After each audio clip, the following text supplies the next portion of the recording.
Hello everyone, welcome to channel learn with ease. आज का topic है हमारा एडमिशन ऑफ अ पार्टनर, जिसमें हम सॉल्व करेंगे question number 38 chapter 4 DK Goyal की बुक से क्लास 12 अकाउंट्स के लिए। तो दो पार्टनर है ए और बी, जिनकी प्रॉफिट शेयरिंग रेशियो है 3:2। नया पार्टनर सी उनको ज्वाइन करने जा रहा है 1/5 शेयर ऑफ प्रॉफिट के लिए, जो कि उसको मिलेगा ए और बी से इक्वली। गुडविल पूरे फर्म की है 1 लाख रुपए, और जो सी का शेयर ऑफ गुडविल बनता है वो उसको नहीं लेकर आ रहा। दो केसेस दिए गए हैं, उसमें आपको एंट्रीज बतानी है किस तरह से आप एंट्रीज उसमें रिकॉर्ड कर। तो सबसे पहले देखो, फर्स्ट केस जहां पर गुडविल का अकाउंट आपको नहीं बनाना, तो उस केस के लिए आपको क्या क्या इंफॉर्मेशन चाहिए। उस केस में आपको चाहिए कि सी का शेयर ऑफ गुडविल कितना बनता है, साथ में ही सेक्रीफाइसिंग रेशियो चाहिए, जितना जिस पार्टनर ने उसके शेयर ऑफ प्रॉफिट में कंट्रीब्यूट किया है उनको उसको कंपनसेट करना है, तो उसके लिए क्या अमाउंट चाहिएगी और किस तरह से वो कंपनसेट किया जाएगा। तो यहाँ पर आप पहले सबसे पहले शेयर ऑफ गुडविल निकालो। किसका? सी का। वो कितना होगा? अगर उसका शेयर ऑफ प्रॉफिट 1/5 है तो गुडविल में भी उसका शेयर 1/5 ही होगा। तो 1/5 ऑफ 1 लाख कितना हो जाएगा? 20,000 रुपए। ये वो अमाउंट है जो कि उसको लेकर आनी चाहिए ओल्ड पार्टनर्स को कंपनसेट करने के लिए, क्योंकि वो उसके शेयर ऑफ प्रॉफिट को कंट्रीब्यूट कर रहे हैं किस रेशो में? 1:1 की रेशो में इक्वली कर रहे हैं। इसका क्या मतलब है? 1:1, दोनों बराबर बराबर हिस्से में दोनों कंट्रीब्यूट कर रहे हैं। 1/5 का आधा ए दे रहा है, 1/5 का आधा बी दे रहा है। तो दोनों ने आधा आधा कंट्रीब्यूट किया है, तो सेक्रीफाइस भी दोनों बराबर कर रहे हैं 1:1। सेक्रीफाइसिंग रेशो आपको पता चल गई। अब आप यहाँ से फर्स्ट केस के लिए जर्नल एंट्रीज बना सकते हो। लेकिन सेकेंड केस में आपको क्या करना है? गुडविल का अकाउंट रेज करना है और उसको इमीडिएटली राइट ऑफ करना है। तो यहाँ पर इस एडजस्टमेंट के लिए जब आप राइट ऑफ करोगे, वहां पर आपको न्यू प्रॉफिट शेयरिंग रेशो बचेगी। तो हम निकालेंगे न्यू प्रॉफिट शेयरिंग रेशो। किस तरह से? ओल्ड रेशो आपके पास है, नए पार्टनर का शेयर ऑफ प्रॉफिट दिया गया है जो कि वो ले रहा है इक्वली ए और बी से। इसका मतलब है 1/5 का आधा उसको मिल रहा है ए से।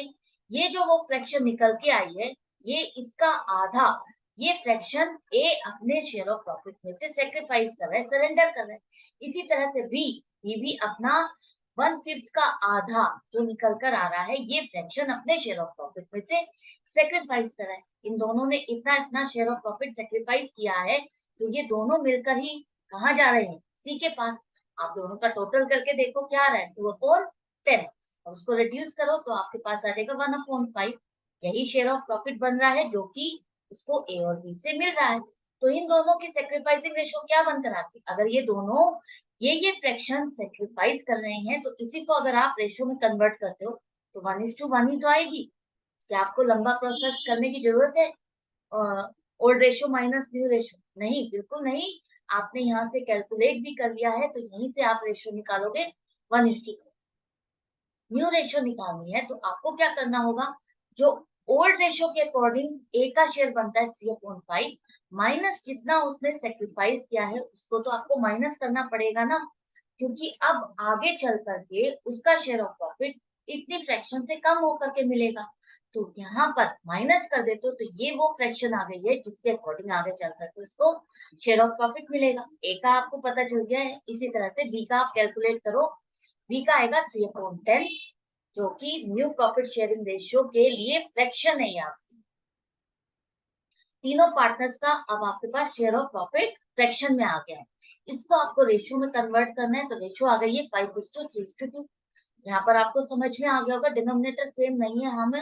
हमें क्या करना होगा? एलसीएम निकालना होगा और फिर इसको सॉल्व करना होगा। न्यू रेशियो आ गई है आपके पास। सेक्रीफाइसिंग रेशियो भी आपके पास 1:1 है। अब आगे बढ़ते हैं जर्नल एंट्रीज। जैसा कि पहले वाले केस में आपको क्या चाहिए था? शेयर ऑफ गुडविल, या आपने 20,000 निकाली हुई है, और सेक्रीफाइसिंग रेशियो 1:1, तो ये भी आपने निकाली हुई है। इसके बेस पर हम अपनी जर्नल एंट्री बना सकते हैं। जर्नल एंट्री बनाने के लिए आपको क्या करना है? यहाँ पर सी का शेयर जो कि 20,000 था उसको लेकर आना था, वो नहीं लेकर आ रहा।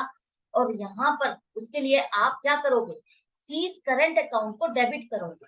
उसकी वो लाइबिलिटी है जो कि वो लानी थी, उसके लिए उसके अकाउंट को आप डेबिट करोगे। वो नहीं लेकर आ रहा तो उसके करंट अकाउंट को आप डेबिट करोगे।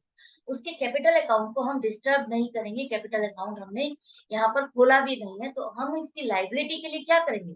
उसके करंट अकाउंट को आप डेबिट करोगे, उसका करंट अकाउंट खोलोगे और उसको डेबिट करोगे।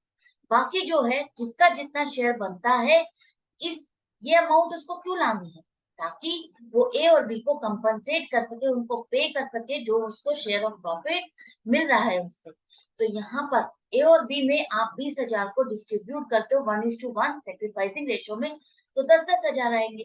तो उनके अकाउंट को आप क्या करते हो, क्रेडिट करते हो। ये सेक्रीफाइसिंग पार्टनर से उनके अकाउंट को आप क्रेडिट करते हो, गेनिंग पार्टनर के अकाउंट को आप डेबिट करते हो। लेकिन वो गेनिंग पार्टनर जो है उसके कैपिटल अकाउंट को आप डेबिट नहीं करोगे, करंट अकाउंट को डेबिट करोगे, क्योंकि वो अभी लेकर नहीं आया है, उसका कैपिटल अकाउंट हमारे पास है भी नहीं। अगर वो लेकर आता है तो हम क्या करते हैं, प्रीमियम ऑन गुडविल अकाउंट को करते हैं ना क्रेडिट। उसी के नाम से ही तो एक तरह से नया अकाउंट खोलते हैं हम, प्रीमियम ऑन गुडविल अकाउंट, जब पार्टनर लेकर आता है। लेकिन वो नहीं लेकर आ रहा तो उस केस में हम उसके लिए एक तरह से लाइबिलिटी के लिए हम उसको क्या करेंगे, करंट अकाउंट को डेबिट करेंगे। जैसा कि लास्ट 2 क्वेश्चन में हम सॉल्व कर चुके हैं। आई होप क्लियर हो गया, दोनों में फर्क समझ में आ गया आपको। अब सेकंड केस में वो क्या कह रहा है, सेकंड केस में वो कह रहा है कि ठीक है, गुडविल आपने पूरे फर्म की वैल्यू लगा ली है, तो आप उसको बुक्स में रेज करो। रेज करने का मतलब क्या है, एक तरह से आप उसको एसेट शो करो। सेल्फ जनरेटेड है, हम उसको बुक्स में एंड तक शो नहीं करेंगे, सिर्फ एक तरह से एंट्री शो करने के लिए आपको बताया जा रहा है कि आप कैसे उसको एंट्री करोगे। तो गुडविल अगर आप रेज करते हो तो एसेट होगी 1 लाख रुपए की, और ये एसेट किसके लिए है, ये जो ओल्ड पार्टनर्स हैं उनके एफर्ट्स हैं, उनके लिए है। तो ये एफर्ट का बेनिफिट किसको मिलना चाहिए, ओल्ड पार्टनर्स को। उनकी ओल्ड रेशियो में ही आप उसको डिस्ट्रीब्यूट करोगे, 1 लाख को 3:2 की रेशियो में दोनों पार्टनर ए और बी के कैपिटल अकाउंट में आप क्रेडिट करोगे। आई होप यहाँ पर आपको समझ में आ गया। गुडविल एक एसेट है जिसे आप डेबिट करोगे, और ये दोनों किसके अकाउंट में जाएंगे, अगर लाइव एसेट आप रेज कर रहे हो, डेबिट कर रहे हो, तो क्रेडिट साइड पर भी तो आपको डालना होगा। ये प्रॉफिट एक तरह से रिवैल्यूएशन हो रहा है, प्रॉफिट है। प्रॉफिट किसके पास जाएगा, दोनों पार्टनर्स के पास, उनके कैपिटल अकाउंट में आप क्रेडिट करो। यहाँ पर क्लियर हो गया। इसके बाद इस गुडविल को आप कह रहे हैं राइट ऑफ करो। राइट ऑफ भी आपको तभी की तभी करना है। राइट ऑफ का मतलब है इस गुडविल अकाउंट को खत्म करना है, तो आप क्रेडिट करोगे गुडविल अकाउंट को। और अब आप राइट ऑफ कर रहे हो तो यहाँ पर फंड में 3 पार्टनर हो गए, तो तीनों के पास जाएगा। राइट ऑफ करने का मतलब है ये जो लॉस है, राइट ऑफ कर रहे हो बिना कुछ मिले, किसी एसेट को आप ऐसे ही खत्म कर रहे हो, तो एक तरह से ये लॉस है। तो लॉस कब कहाँ जाएगा, अब तीनों पार्टनर्स के अकाउंट में जाएगा। 2 पार्टनर्स के तो आपके पास कैपिटल अकाउंट है, उनके अकाउंट में तो आपने डेबिट कर दिया। लेकिन तीसरा पार्टनर जो है उसका अभी आपने कैपिटल अकाउंट बनाया ही नहीं है, उसका कैपिटल अकाउंट खुला ही नहीं है। तो आप क्या करोगे, उसके लिए उसके करंट अकाउंट में आप डेबिट करोगे 20,000 रुपए, जो कि उसकी लाइबिलिटी है, उसको लाना है कैपिटल, वो अभी नहीं लाया, तो आप उसका करंट अकाउंट खोलोगे, उसके लिए डेबिट करोगे। अब अल्टीमेटली अगर आप इसका इफेक्ट देखते हो तो क्या आ रहा है, देखो यहाँ पर एक एक क्रेडिट, एक एक अकाउंट में, कैपिटल अकाउंट में क्रेडिट आ रहा है 10,000 रुपए। इन दोनों का बैलेंस करते हो तो क्रेडिट ही आ रहा है 10,000 रुपए एक अकाउंट में। बी के अकाउंट में भी, कैपिटल अकाउंट में 10,000 का ही क्रेडिट आ रहा है। इन दोनों को बैलेंस करते हो, और तो सी का देखते हो तो सी का करंट अकाउंट आपका डेबिट ही आ रहा है, और कोई बैलेंस नहीं आ रहा। तो यहीं पर जो आपने पहले एंट्री बनाई थी, वही अल्टीमेटली एंड में जाकर के वही बैलेंस छोड़ रही है। तो यहाँ पर दोनों तरीके से अगर आपके पास क्वेश्चन में कुछ भी आ जाए तो आपको किस तरह से एंट्री बनानी है, आई होप आपको अच्छे से समझ में आ गया है, कोई डिफिकल्टी नहीं रही होगी।